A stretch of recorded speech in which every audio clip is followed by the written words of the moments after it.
Did you enter the US on an ESTA visa waiver, but just married or about to marry a US citizen? If so, this video is exactly the starting point for your upcoming journey. Hey there, and welcome to our channel. My name is Margarita. And my name is Dixon. We make videos for people who will be going through the marriage adjustment of status process. So be sure to subscribe and hit the bell so you're always up to date.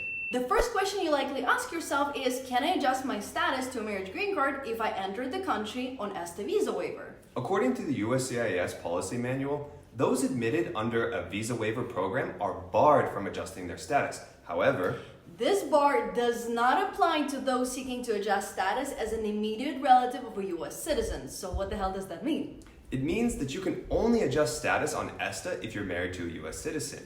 If your spouse is a green card holder, you will not be able to adjust status while inside the United States. And this is huge. You do need to understand if you qualify for an adjustment from the start, and although you now know that you can, so long as you are married to a US citizen, your inquiry does not end here. So let's cover the rest of your questions. Your next question is likely regarding your validity period of 90 days. So what couples are usually asking us about is whether they should get married and apply for a green card before or after the 90 days. This is a very tricky question because that's where the immigrant intent must be considered. Technically, you can apply prior to 90 days or even after the 90 days, although we'll cover in just a minute who should not be waiting past 90 days.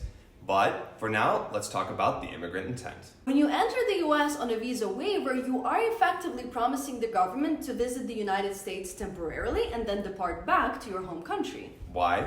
Because you're entering the US on ESTA, which suggests a non-immigrant intent. When you decide to apply for a marriage green card, it obviously communicates to the USCIS that you have an immigrant intent, which is of course in conflict with your ESTA entry. Now, this basically means that the answer to whether you should apply sooner or later 100% depends on your particular situation and on your state of mind or intent at the time of entry.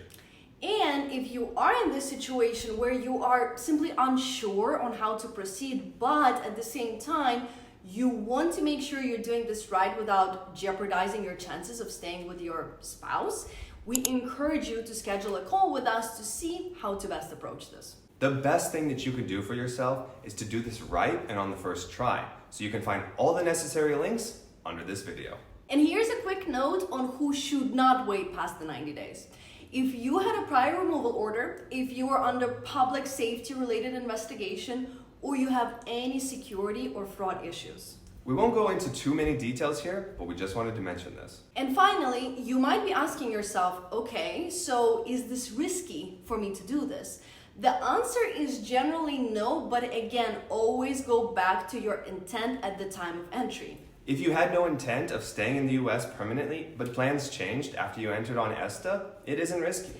If you had plans on staying here, let's say you sold all your possessions and said goodbye to everybody, it might become an issue later on. We've worked with ESTA quite a bit, and we do understand where you're at and how stressful this can be. So please don't hesitate to reach out if you have any questions or concerns. Otherwise, thank you for watching. Subscribe, click the bell, comment, and we look forward to seeing you next time.